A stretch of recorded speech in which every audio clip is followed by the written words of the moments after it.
Un mot, c'est important, et on change de thématique, André-Frédéric, mais on rappelle que vous êtes également le président de la Fédération européenne des centres de recherche et d'information sur les sectes. Vous êtes président également de l'association d'aide aux victimes de sectes. Et juste votre commentaire sur l'annonce de la fermeture de l'Observatoire des sectes en Belgique. On parle de moyens financiers insuffisants et de personnel également insuffisant. Votre réaction par rapport à cette annonce, elle est assez récente. Elle remonte à il y a quelques semaines. Ils n'ont pas dit qu'ils fermaient. Ils ont dit qu'ils fermaient l'accès du public à leur bureau. Donc ils continuent à travailler, mais à guichet fermé, parce que simplement, il y a des investissements en Belgique dans cette matière. On a créé cet observatoire, le Centre d'information et d'avis sur les organisations sectaires nuisibles.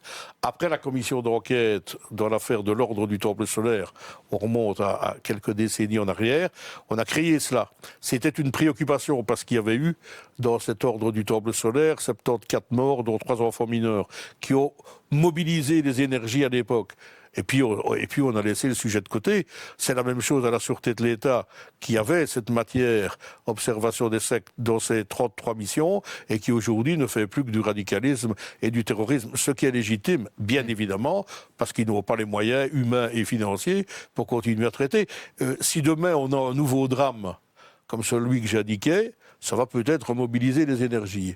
Mais pour l'instant, il y a des investissements, et donc le CIAOSN fait encore son boulot, mais à bureau fermé, parce qu'ils savent pas recevoir. Et c'est pareil en matière d'aide aux victimes, parce que ça, c'est le sujet sur lequel je travaille, et au plan européen et au plan francophone, Bruxelles et Wallonie.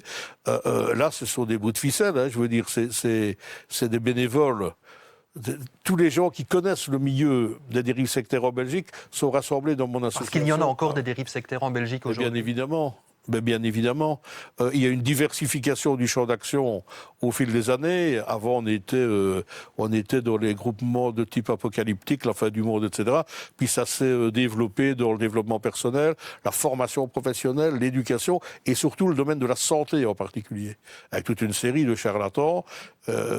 Alors, entendons-nous bien, je suis un défenseur des libertés fondamentales et je respecte évidemment la Constitution. Chacun et chacune a le droit de choisir de se regrouper, d'aller dans une association, de voir un choix philosophique ou religieux. Bien évidemment. Moi, ce qui m'intéresse, c'est pas les choix des gens, j'ai rien à dire là-dessus.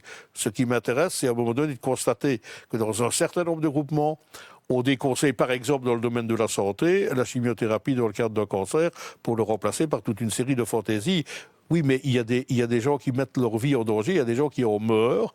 Et aujourd'hui, le développement des réseaux sociaux en plus fait qu'il y a un hameçonnage. C'est plus local, c'est plus belge, c'est international. Et on se retrouve avec des gourous en correspondance virtuelle d'un côté à l'autre de la planète, avec un objectif, et j'en termine, de ces organisations, c'est broyer les consciences, broyer les cerveaux et surtout broyer les portefeuilles. Et on voit c'est ce qui va notamment vous mobiliser encore aujourd'hui. Ah oui, oui, tout à fait, oui. On va